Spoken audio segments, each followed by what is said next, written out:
তো guys finally আজি আৰু এটা ভিডিঅ' লৈ আহিছোঁ। মই আছোঁ বেংগলোৰত। মই 5 দিন হ'ল আহিছোঁ, ভিডিঅ' বনোৱা নাই। মোৰ শৰীৰটো বহুত বেয়া আছিল, তো সেইকাৰণে ভিডিঅ' বনোৱা নাই। তো গাইজ চাওক, মই যোনটা বিল্ডিঙত আছোঁ, বিল্ডিঙৰ ওপৰৰ পৰা চাওক ভিউটো কেনেকুৱা লাগে। তো গাইজ দেখাই দি আছোঁ, চাওক বহুত মজা লাগে গাইজ। আপোনালোকে মোবাইলত ক্লিয়াৰ কৰি দেখা নাপাব, ভাল লাগে না বেয়া লাগে। এইটো বিল্ডিঙত থাকোঁ, এই টপত উঠা যায়, টপৰ পৰা আপোনালোকক দেখুৱাম।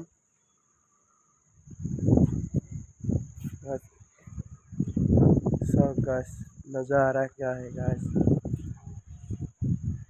তো গাইজ ভিডিঅ'টো কেনেকুৱা লাগিছে আপোনালোকে কমেণ্ট কৰি ক'ব, আৰু ভিডিঅ'টো লাইক আৰু ছাবস্ক্ৰাইব কৰি দিয়ক গাইজ। তো গাইজ আজি ভিডিঅ'টো ইয়াতে শেষ।